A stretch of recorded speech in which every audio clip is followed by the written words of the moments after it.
It's a pleasure to see so many faces this evening, and it speaks to the import of this topic and that it's resonating with people literally all over the United States. I just have one or two things to say, but before I do that, I want to welcome folks not just from the Minneapolis community, but really from all around the country. This got picked up in social media by several communities. I want to give a specific shout out to all of our friends in Portland, Oregon. We have a large contingent from Portland, and thank you, CEO of the Federation there, Mark Blattner, for reaching out to me. But there are folks from Florida, Pennsylvania, Maryland, Quebec, and we're delighted that we can all be together and learn together. Kara mentioned that you all help power so much in the community, and I just want to take 1 second before I turn it over to our speaker this evening to really highlight something that we're doing here in Minneapolis in the post 10/7 world, and that is through the strategic planning refresh that we undertook last year. One of the things that we have considered to be vital is to make sure that we do everything we can to help our partners up the ante and increase their ability to provide Israel education that's accurate, fair, and thorough throughout the community. And we are doing several things to achieve that. First of all was this series, which has been going on for several months. But part of the strategic planning refresh includes some significant additional investments that I think everyone will recognize are really vital in 2025. One is a significant increased allocation to on-campus organizations so that they can provide as much Israel education and Israel content as possible. The second is the hiring of an Israel education coordinator who will work with all of our partners throughout the community. And the third, and we had a Zoom about this earlier today, for the first time, Minneapolis Jewish Federation is sponsoring a mifgash, a global experience or mission for Jewish communal professionals throughout Minneapolis. All of this is designed to keep Israel on the front burner, to increase the content and the quality of Israel education here in Minneapolis and in the Twin Cities, and to make sure that Jewish communal professionals have the tools that they need to do their job effectively. So the work never stops. We're trying very hard, as you may imagine, to do everything that we want to do in this space. And thanks to so many of the donors online and the dedicated professionals that have joined us this evening, we're able to do just that and hopefully more. With that, I'm going to pass it to our guest speaker this evening. And again, the fact that we have so many people joining us tonight, I think really speaks to how important this topic is. And we're really glad to have Rabbi Gardenswartz with us. I usually don't read bios, so I'm going to read this very quickly because you came to hear him and not me. But Rabbi Gardenswartz is the senior rabbi of Temple Emmanuel in Newton, Massachusetts, which is a 1,500 family conservative congregation where he has been for 28 years. He's married to Shira Goodman for 40 years. She is originally from Minneapolis, and some of you may remember the late Rabbi Arnold Goodman and Ray Goodman, her parents. So we have some nice Twin Cities roots. He goes to Israel at least 3 times a year with missions from his community and is the proud father of 4 children with whom he doesn't always see eye to eye on Israel, which I think is one of the Genesis. I don't remember what the correct plural of Genesis is. Maybe someone can tell me. Of his thoughts on this topic. So without further ado, Rabbi Gardenswartz, take it away. And Wes, thank you for being here. Yeah, thank you, Jim. Thank you, Kara. Thank you all for being here. And I also want to thank my colleague, Rhiannon Thomas, who's going to be screen sharing. So let me tell you what we're going to do. I'm going to jump into our content real quick. She's going to show, Rhiannon is going to show a screen, and then we'll come back to full screen. And I'm going to try to get 3 or 4 comments. It's going to be a conversation that is text-based, not a lecture. And we'll be just going, we'll be toggling between text and you and your reaction to the text. I want to talk about the problem of intergenerational diversity on Israel. And then I want to offer, we'll talk a little bit about what doesn't work. And then I want to leave you with 4 different lenses that I think help explain where we are and what we can do about it in a productive way. So without further ado, Rhiannon, if we can just go to the page 1 of this, I just want to read the hypo real quick, so that we are all on the same page. So here you go. And if you can just give me some more text as we go forward. Rachel is the daughter of Holocaust survivors. Her parents, Nahum and Hannah, both lost all their family in the flames. By the way, this is a real deal. This is not make-believe or fiction. Each was the solitary survivor of their family. They met in a DP camp, got married, came to America, and raised Rachel with an acute awareness of the fragility and vulnerability of the Jewish story. Given our people's exile and persecution, Israel always had a special place. Israel would take Jews in. Israel was the place where Jews would be safe. Israel was the safe haven where the pogroms of Europe would be no more. The family loved Israel and visited Israel regularly. Rachel grows up and gets married to David, whose parents were first generation Jews in America. While David's family did not lose loved ones in the Shoah, David also grew up believing fervently in the heroism of Israel, love of Israel, unconditional support for Israel was a foundation of their Judaism, their marriage, their life. The organization to which they gave the most money and the most energy was AIPAC. They would say things like, the American-Israel relationship is absolutely critical. Keeping bipartisan support for Israel is critical. Not letting Israel become a wedge issue is critical. Keeping centrist pro-Israel Democrats in power and from losing in primaries to anti-Israel Democrats motivated both Rachel and David to work and to give. Now, Rachel and David were blessed with a daughter named Carly. Carly was the apple of their eye, a wonderful human being, a serious student, a loving person who takes her life and the world seriously. Carly was educated at the local Jewish day school and the local Jewish high school. She had a bat mitzvah where she chanted the whole Torah portion. She went to Israel throughout her high school years. She went to Jewish summer camp. Carly was with the program when it came to Israel. Then Carly went to Oberlin. Things changed. Rachel and David did not recognize their daughter. Well before October 7th, she would say things like, "You lied to me. Hey guys, My teachers lied to me." Judy, are you gonna do the sourdough right now? Can you please mute? Wait, I'm coming down then. I was listening Can you to please the podcast, mute? Can but I'm everyone coming please down. mute? Okay. She would say things like, "You lied to me. My teachers lied to me. The rabbis lied to me. All those Jewish programs you sent me lied to me. Why did you never tell me? Why did you never tell me that it was not a land without a people for a people without a land? Why did you never tell me that we had to kick out, expel, and vanquish the indigenous Palestinian people who lived there for Israel to be founded? Why did you never tell me that Palestinians are discriminated against systematically? Why did you never tell me that the Israel you love came at the expense of another people's home and happiness?" And then it got worse. Still before October 7th, Carly started referring to Israel as an apartheid regime. Carly joined anti-Israel and anti-Zionist organizations that urged BDS. Carly would say things like, "I am Jewish and I object to Israel on grounds of Jewish values. Israel violates Jewish values." The summer before October 7th, Rachel and David invited Carly to go to Israel with them to Israel, but she refused. "I would never go to Israel. My friends at Oberlin would be beyond appalled if I went to Israel." When October 7th happened, Rachel and David were truly in a state of crisis. They did not know what to do. Carly, their own daughter, their own flesh and blood, had zero sympathy or empathy for Israelis who were murdered, raped, wounded, burnt, kidnapped. Carly said she blamed Israel entirely. "Mom and Dad, don't you see there is a context here? This story did not start on October 7th. This story started in 1948 when Israel was founded by stealing the Palestinians' land. The Palestinians in Gaza live in an open-air prison. What else would you expect? The uprising of the oppressed is inevitable. It's right and just. And Israel brought this on themselves." And then it got worse.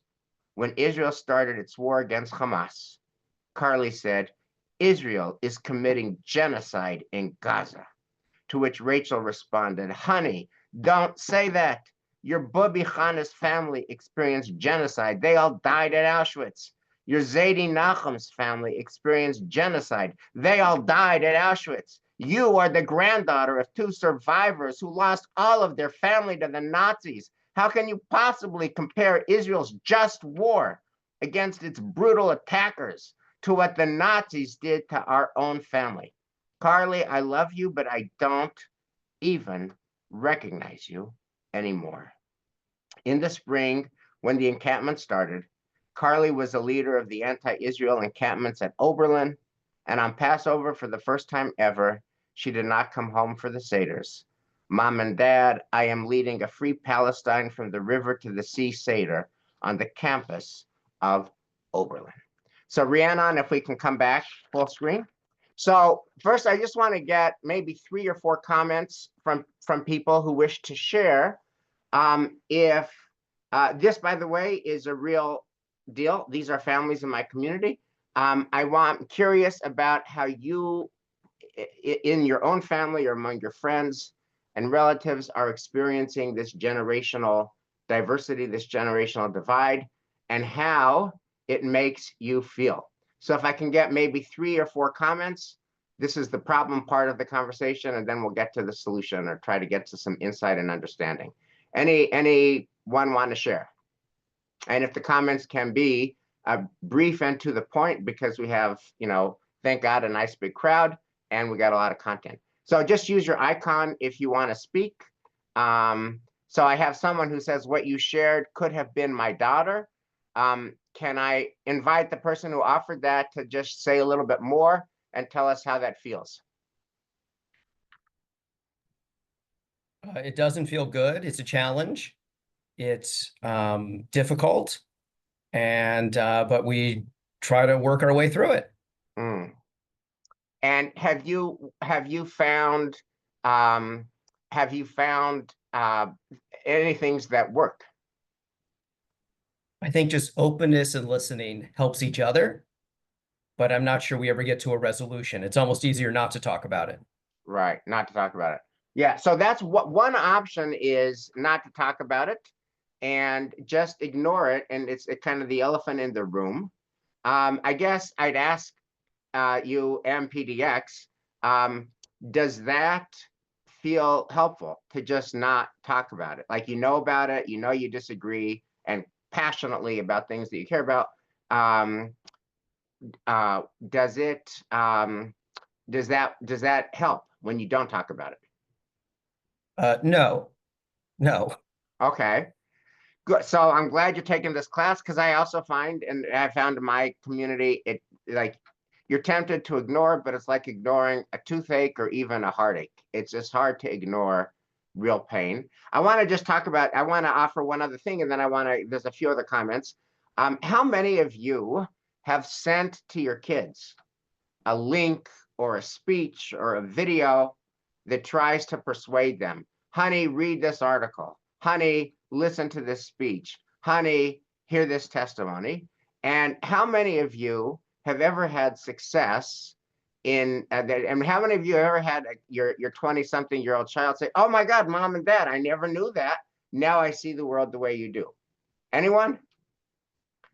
I'm seeing people shake their hand, right? So it very often just, there's a temptation to send them your link. That doesn't seem to work. To send them a speech doesn't seem to work. So ignoring it doesn't work, and trying to change their mind.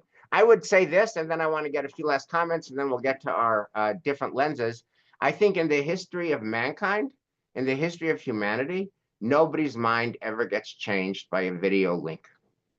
In the history, whether that's American politics, Israeli politics, the Jewish generational divide, it just doesn't work that way. And we'll talk about why that is. But my experience is, you send people content who disagree with you. You send people content who agree with you. They say, yeah, I like that content. That already agrees with what I think. You send them content that doesn't agree with them. They just delete it, discard it, dismiss it. So let me just take a few other comments. Why don't I just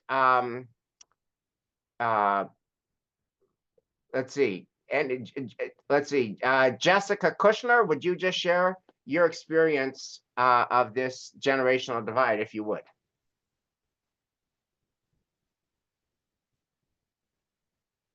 Okay. Anyone else want to talk? And if not, then I will get to the solution. Mark Rose, would love to hear your voice. Thank you, Mark. And if you can unmute, please. I was going to say that's very kind of you because I don't have any kids, but I've had some of the same conversations with Jewish friends. And one was a woman from the Bay Area, brilliant, progressive educator. She grew up in Russia, though, with all kinds of anti-Semitism from friends and then from the Soviet government, Ukrainian Jewish background. And she is tribally and viscerally attached to Israel. And when I tried to talk a little bit more from a critical point of view with her, I got things like Trader and so on. But the main thing I want to say right now is then you get this thing of related to what you said about video links is where do you get your facts? And then if you try to tell them, well, that, those aren't real sources. That's all fake news because it's so different from their narrative. They can't hear it. Mark, thank you. So that's a perfect pivot to our first lens. So Rhiannon, if you can go to page 3 of my handout with you, and I'll send this to Jim and Kara tomorrow, who can send it out if anyone wants to see it. But here's the first lens, which comes from the culture. I'm calling it the power of narrative. Here's the thing I want to say, which is facts don't matter. Facts are boring. Facts are dry. Who cares about facts? What matters, what's juicy, what's evocative is the narrative. And nothing says this more loudly than the recent murder a few weeks ago of the CEO of United Healthcare, Brian Thompson. Here you have murder on the streets of New York in broad daylight, and it's filmed, and you see the killer killing, and you know who it is, and you've all read this, you've all seen this, but I just wanted to surface this to name the problem. When CEOs are getting $5 million in bonuses while people are dying because insurance keeps denying care for people, including my father, who died from cancer because they wouldn't cover a PET scan to find it earlier, I understand why the person did it. The people are tired of being seen as money machines while the rich get richer and the poor die. In other words, the fact that the murderer or perpetrator or alleged perpetrator did it doesn't matter. What about my dad who had cancer and had healthcare challenges because of insurance? And you've all read things like, honestly, everyone in the US could care less about it. Is there a GoFundMe page for his legal costs? So Rhiannon, if we can come back to the full screen.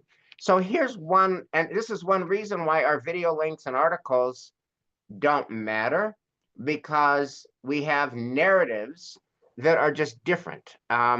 And by the way, which is why, Carly in this story and so many on October 7th, on October 8th, even before Israel mounted its war, they couldn't see the death and destruction that Hamas visited on Israel because that's not their narrative. Their narrative is that our land was stolen and it's 1948 and it's not on October 7th. And to be honest, how many of us couldn't see the suffering of Palestinians during the war? I'll just volunteer. I couldn't see it and couldn't make myself care about it because I was just focused on Israel fighting a just war and on what had been done. I had been to the South. I had seen the damage. I'd been to the Nova Music Festival site. I had heard testimony and eyewitness testimony from people who survived and people whose family members did not survive. And therefore, I was fully in that narrative.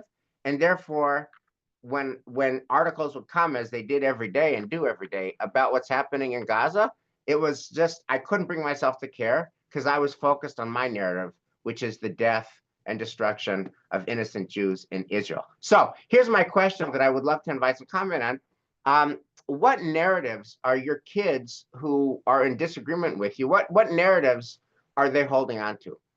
What are they telling you about why they feel what they feel? How do they see the world?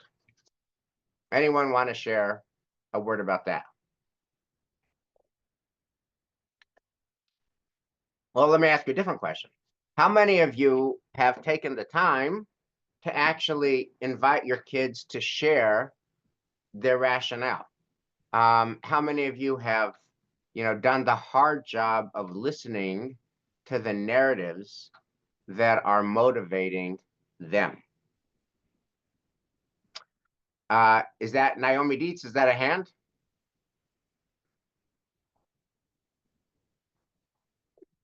If you could, if it is a hand, if you could Yeah. unmute, would love to hear your voice. I'm here. Yeah, my daughter, I have two daughters in their mid-30s. They're not people in their 20s, but one is decidedly more political than the other, and she and I have been, we periodically exchange articles. So we have a kind of a understanding that we can say things to each other and that we can discuss these things, but we do this mostly by email. It's that we don't actually have to say things out loud. But as I said in the comments, one of the big issues that we seem to have is one of semantics. I'm a daughter of two survivors. My parents lost all their family, lost their entire families, came to this country as teenagers and, met each other. Anyway, long story.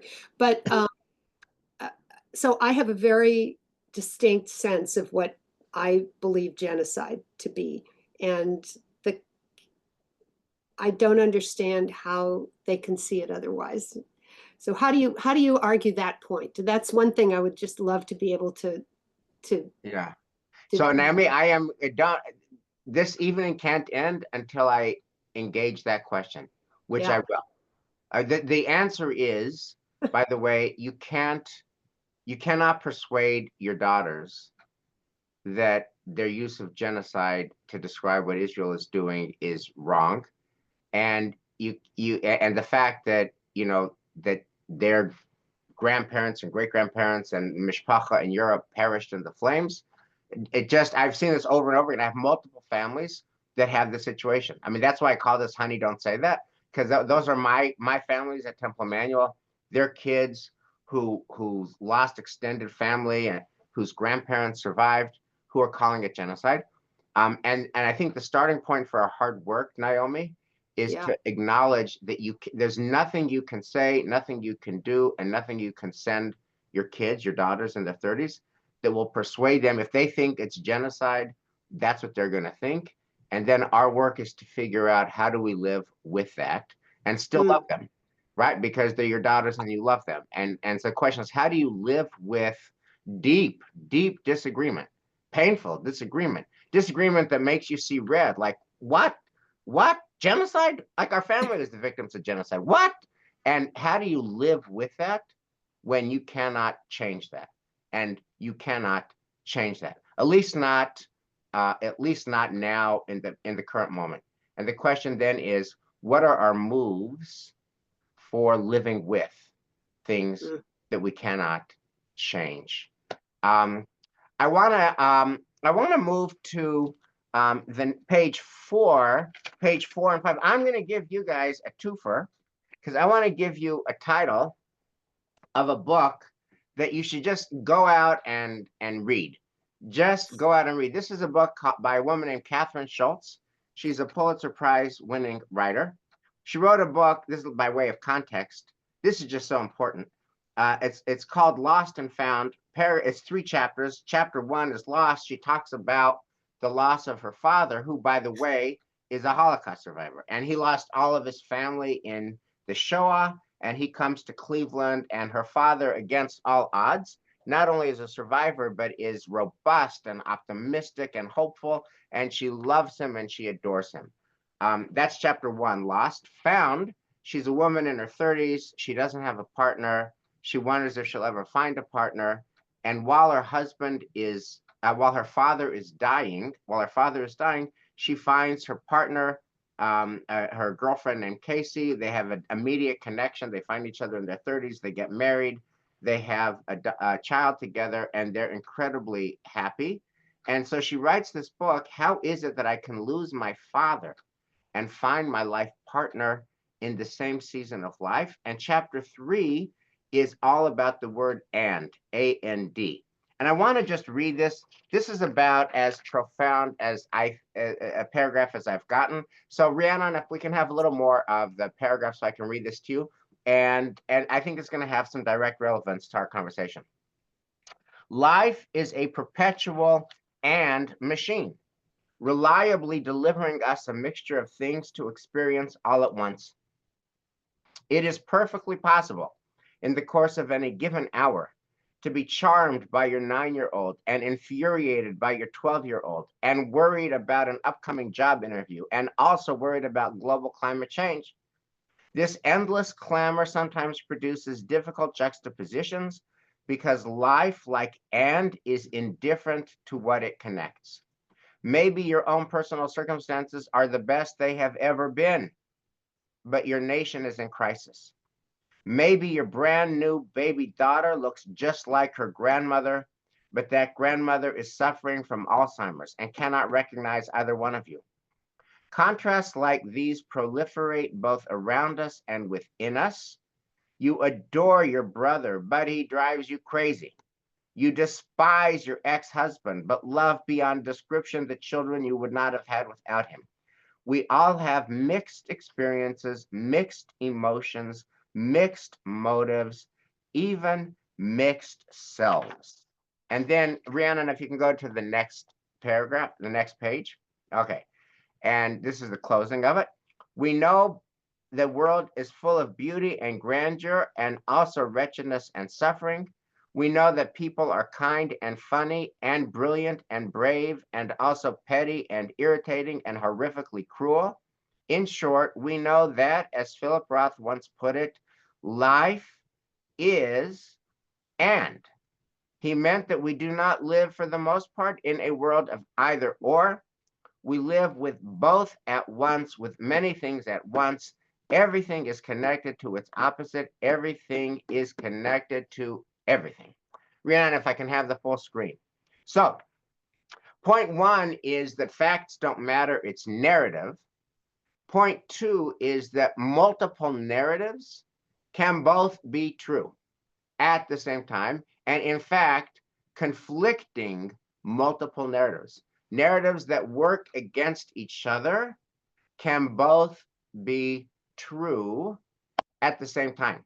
So let me just invite, if anyone has any comments about the power of and, life is and how that multiplicity of perspectives, even ones that bump up against each other, bear on this conversation we're having. Bonnie Goldberg, thank you. And if you can unmute yourself, Bonnie. Thank you. Yeah. Yes, this is something that I believe deeply in and write about and try to explain and help people understand. And it is very Jewish. It is a very, very Jewish way of seeing the world, that there are multiple things going on, that they can exist at the same time.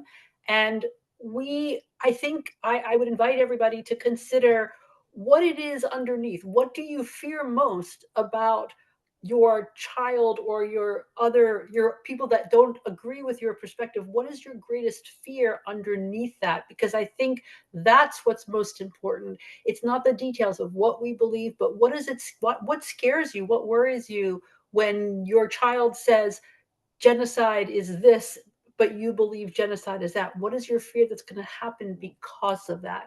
And that, I think, when you start having those conversations with each other, then you're getting down to what's really happening. And as you said, the narrative, the story is less important than what it means to you. Right. And Bonnie, the kind of conversation you're talking about, I think we are exquisitely equipped to have. I now want to get to our third lens. So the first lens was the power of narratives over facts. The second lens is the power of and, that maybe our kids, even though they drive us crazy with their rhetoric and genocide and right? But what is the narrative that they're offering that has its own truth and its own beauty to it? And is there a way that we can pause and breathe and hear and listen with some humility to our kids' narratives that might, in the spirit of the power of and, also have something to it. So the third, so we're on page 6, Rhiannon. If this is the text from the Talmud, and if I can have a little bit more the text lifted up a little bit, here we go. This is from the tractate Eruvin. It's a very famous sugya in the Gemara, and it says, Rabbi Abba said in the name of Shmuel that for 3 years Beit Shammai and Beit Hillel debated each other. These said the halacha follows their view, and these said the halacha follows their view. And each side insisted that its own view was correct. Okay, so by the way, Shammai and Hillel are in disagreement, and they live with this disagreement. And they don't send a link that changes the mind of the other. And they don't send a video that changes the mind of the other. They just see the world differently. Okay. A heavenly voice went forth and declared, this is, one of the top 10 most famous teachings from the Talmud. Elu ve'elu divrei Elohim chayim hein. These and those are the words of the living God. By the way, that is Catherine Schultz, Lost and Found. That is Philip Roth. That is Life is And. That is multiple points of view can both be wise. They can both have something to say, right? Elu ve'elu divrei Elohim is another word of saying the power of and. Even though you disagree, you're both right in a certain way, okay? Then it goes on to say, v'halacha k'beit Hillel, but we got to do something. We got to follow some metric. So the metric we're going to follow is Hillel. Then the Gemara continues and asks the obvious question, but now that these and those are both the words of the living God, for what reason did Beit Hillel merit to fix the halacha according to their view? And now the answer you're going to see, it's not because they're smarter, and it's not because they're wiser, and it's not because their views are more correct. It's all about how they argued. It's all about how they engaged with their antagonist. How did they disagree? And so it goes on to say, because they were easy and forbearing. They were mensches, okay? And they would study their opinion and the opinion of Beit Shammai. And not only that, shemakti min divrei Beit Shammai ledivrei hen. Not only that, but they would mention the matters of Beit Shammai before their own. So in other words, they disagreed, Hillel and Shammai. They didn't change each other's mind. But Hillel is, the halacha is, according to Hillel, not because they're more correct, not because they're more right, not because they're more accurate, not because God agrees with them on the merits. It doesn't have to do with the merits. It doesn't have to do with the merits. It has to do entirely with how they conducted themselves in the face of disagreement. And then it teaches them. So this second column, this is just so profound. Don't miss this. The fact that Beit Hillel's humility caused their viewpoint to prevail is to teach you that whoever lowers himself, whoever is humble, the Holy One, blessed is he, raises him up. And conversely, whoever raises himself up, the Holy One, blessed be he, lowers him. Whoever searches for prominence, prominence flees from him. Whoever flees from prominence, prominence searches for him. Whoever forces time, time forces him. Whoever yields to time, time will eventually halt for him. So Rhiannon will come back to the full screen. So I think this is now the beginning of a helpful response to all of us, which is, it's about humility. It's about humility. It's about listening. And it's about genuine curiosity. If I could reduce this to a mantra that you could take home with you, when you have your next conversation about Israel with your children, or about anything with you disagree. I mean, we've got a transition to a new administration coming up that always evokes feelings. We live in a contentious age, obviously. The notion of the Talmud, this is as old as the Talmud, is curiosity, humility, listening, softness, and this flip at the end, that the louder you are and the more the less effective. And the more aggressive, the less effective. And the less loud and the more quiet and the softer and the more humble and the more genuinely curious, the more the more good things happen. So I think I wanted to bring this to you for these reasons. Point one, they don't change each other's mind. And this is the signature text. They don't change each other's mind. Number two, what matters entirely is not the merits, it's the how. And number three, the paradox that the softer you go and the lower you go and the more humble you go, the louder you are heard. So what does this teaching about curiosity, humility, and listening say to you as you think about the disagreements we have with our beloved children? I'd love to take a comment or two from the crowd. Anyone?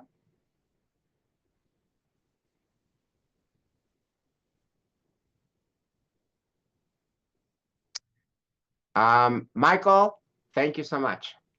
I agree with your approach in terms of calmness and listening. I think that's very important, but I don't know if that's more important than the facts. I'm kind of a science guy, and I think that facts are very important. And so when you're talking to, I have a 28-year-old daughter who is very pro-Palestinian, and talking to her about the facts of the history of how Israel came to be, the facts about what the land of Palestine was like before it became Israel, the facts of the history of the Jewish people going back, thousands of years. She believes the facts come off of Facebook and TikTok and Twitter and so forth and so on. And you can't, change that narrative. So how does one? I can sit and listen to her facts and ask questions which she doesn't have answers for.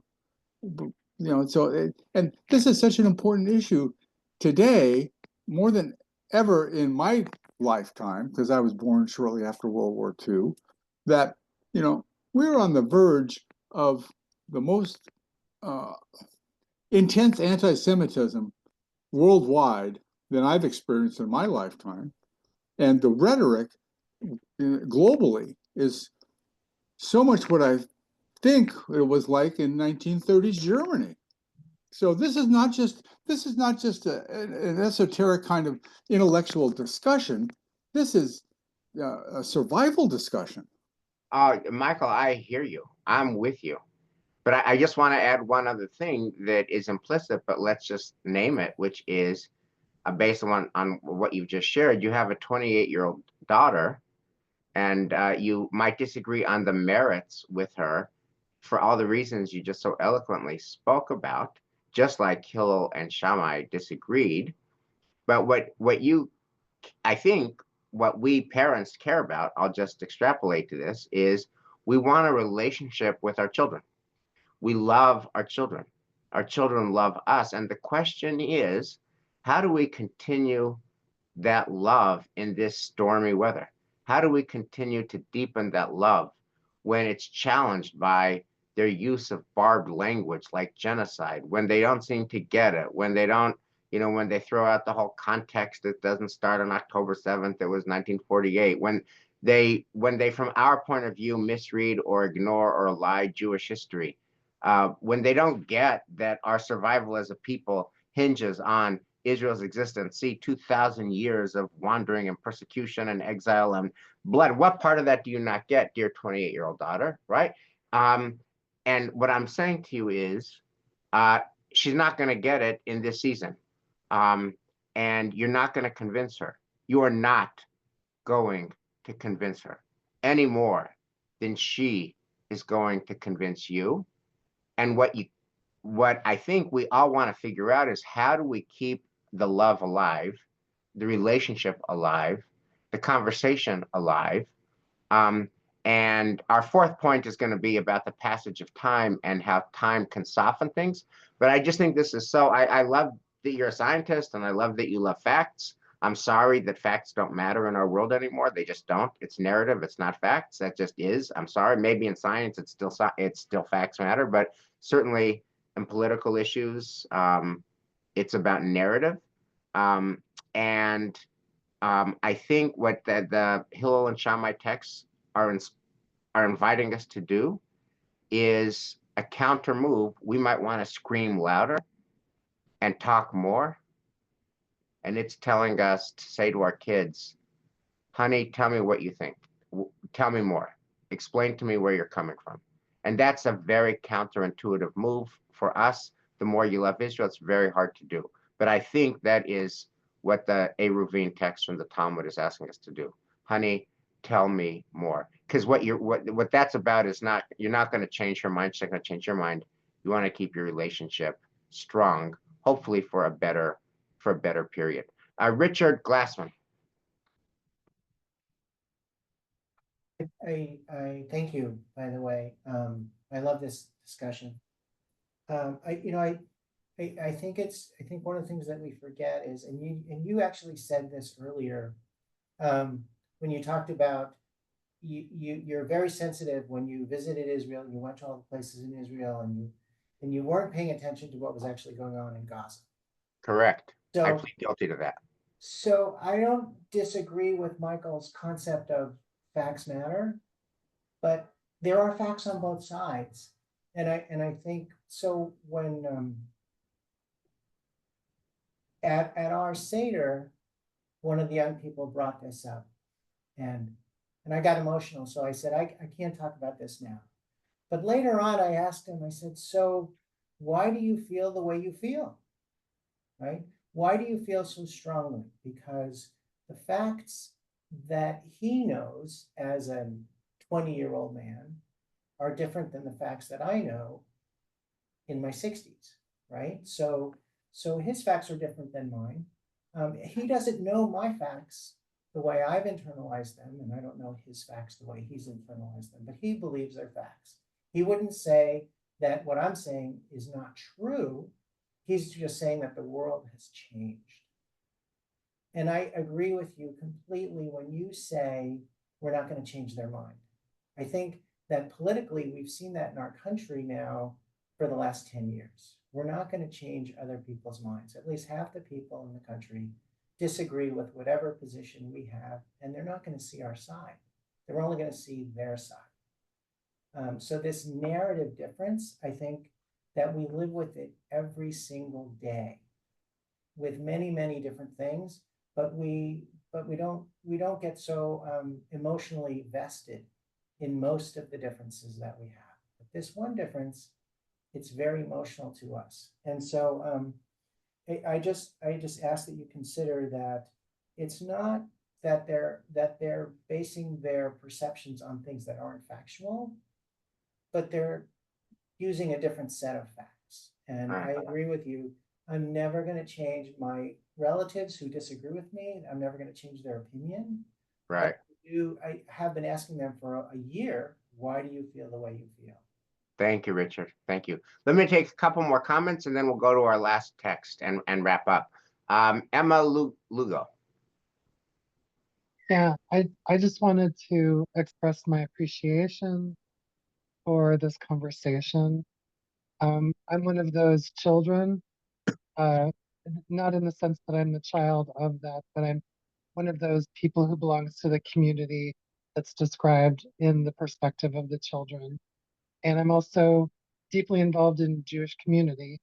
And I really appreciate the fact that having disagreement and being able to hold multiple truths at the same time is a value that's deeply rooted in our Torah, and it's part of our community.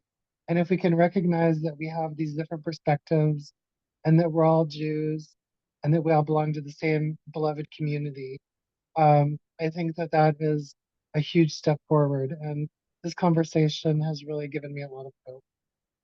Thank you so much, Emma. The real Hank Kaplan, We'll take one more comment from you, and then I want to move to our last text. Okay, first of all, I have no idea how my name ended up on so many Portland people's screens, but I feel like I'm the victim of identity theft or something. But in any case, I just want to say that I've had a number of very difficult conversations with my daughter, and my parents are Holocaust survivors as well. So the initial story was very relevant to me. But one of the things that, and my daughter is a very sophisticated and well-read person on Middle East topics, and I feel like I am as well, which makes the conversations both more difficult and perhaps more enlightening. One of the things that I try to do is to find things that we could agree on, right? And so, for example, you can talk about all the terrible things that the Israeli government has been doing, and to a fair amount extent, we agree with one another about the state of the Israeli government. But for example, initially I was not in favor of a ceasefire, but personally, I think the time has now come where we should advocate for a ceasefire. And so there are things that we can be in agreement on. What we disagree on is the use of certain terminology, especially words like genocide, apartheid, settler colonialism. Right. And my tack is to point out to her that, well, it's not like there's a clear dictionary definition of apartheid, but if you're going to call Israel apartheid, then you also have to call many other countries, including the United States, apartheid by the standards that they apply. And if you're going to call what Israel's doing genocide, then you have to call a lot of other historical events, which we don't currently or commonly regard as genocide. You'd have to call them by that name as well. Now, I'm not. So yeah, Hank. So let me stop you there and just say, I think, so often when we go to the doctor, the medicine is the appointment. The therapy is in the visit. The therapy is in talking to the doctor and telling them about what's ailing you and the encounter. I think you win when you have that conversation with your daughter and you hear her and she hears you, and maybe it changes their thinking a little, maybe it doesn't. Most often, I think my experience is it doesn't. But if you're able to have a conversation with her, then that is, I think, the Hillel Shammai humility move. I want to move to our last lens, and then I want to give you some spiritual homework for after this class. Here's the last lens. It's page 7 of the handout. The first lens was the power of narrative over facts. The second lens was the power of and, just multiple truths that can be conflicting with each other, can all have something to say. The third lens is the power of humility and listening and curiosity. Here is the final lens, and I think this gives us real hope, and it's also from our Torah portion, which is the power of the passage of time to soften thinking. The power of the passage of time to soften thinking. So, in Genesis 34 has the story of the rape of Dinah, and then the revenge that Simon and Levi and the other sons perpetrate, okay? So I just want to read this, and you see how violence begets violence, and cruelty begets cruelty, and you just have a swirling storm of a lot of cruelty. So on the third, the basic story, but they get the Shechemites to circumcise themselves, and then when they're in the most pain, on the third day, when they were in pain, Simon and Levi, 2 of Jacob's sons, brothers of Dinah, took each his sword, came upon the city unmolested, and slew all the males. They put Hamor and his son Shechem to the sword, took Dinah out of Shechem's house, and went away. The other sons of Jacob came upon the slain and plundered the town, because their sister had been defiled. They seized their flocks and herds and asses, all that was inside the town and outside, all their wealth, all their children and their wives, all that was in the houses they took as captives and booty. And if you read the Torah by focusing on the leitmotif, the word call is the repetitive word. So they kill all the males, and then they take all the property and enslave the women and enslave the children and all. So just like a mushroom cloud of allness and of violence and horribleness. Okay.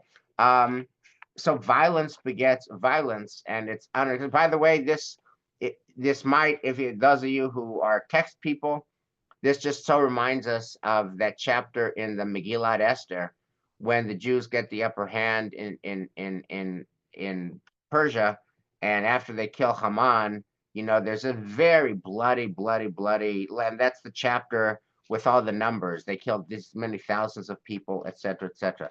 And that happens in Megillat Esther, that happens here. Now, here's what I bring to you for today. So on page 8 of the handout, this is Jacob's comment in the moment. And this is just so powerful. Jacob said to Simon and Levi, "You have brought trouble on me, making me odious among the inhabitants of the land, the Canaanites and the Perizzites. My men are few in number, so that they unite against me and attack me. I and my house will be destroyed." But they answered, "Should our sister be treated like a whore?" So I bring this to you because that's good, Rhiannon, for now. What you have here is no moral ability to see things. Jacob cannot make a moral argument. He's so in the moment, he's so filled with righteous anger that there's no moral voice.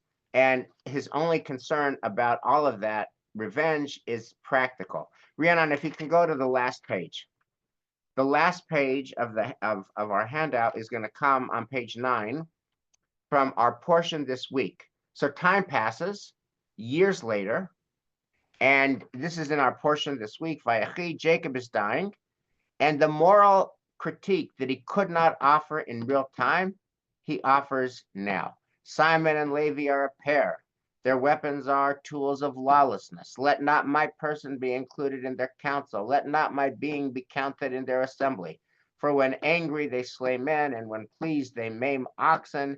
Cursed be their anger so fierce, and their wrath so relentless. I will divide them in Jacob and scatter them in Israel. And so the moral voice that Jacob lacked in the moment, he has in later years. In other words, the passage of time softens. Rhiannon, we can come back to the full screen. And Levi himself becomes, and their descendants, of course, become Levium in the temple. The ones who were so violent become officiants at offering korbanot, the sacrifices to God. So I think this fourth lens tells us that if we can't win the argument with our 28-year-old daughter now, there is hope to be had in that there could be a softening. And others, have shared, I think Hank shared that, he used to be against the ceasefire. Maybe his thinking has evolved now. I think the moral complexities have deepened and evolved. People's thinking evolves and softens and changes. And maybe with the passage of time, we can see more truth in the narrative of our children. And maybe with the passage of time, our children can see more truth in the narratives that we hold dear. So here is my homework for you. What would it look like for you if you were to say to your kids, "Tell me more"? What would it look like for you to say to your kids, "I want to understand where you're coming from. Tell me more"? And you listen, and at the outset, you're not going to be persuaded by what they have to say. It's not about that. At the outset, they're not going to be persuaded by what you say. It's not about that. It's about the relationship being sustained during a really tough time. And what sustains the relationship is from the Talmud Tractate Eruvin 13b, curiosity, humility, and listening. And who knows, maybe with the passage of time, you and your beloved children will grow closer together. Curiosity, humility, listening, the passage of time, the power of and listening to wisdom and narratives that are very hard for us to hear. Thank you all, friends, for joining on this call. Jim, I'm going to turn it back to you.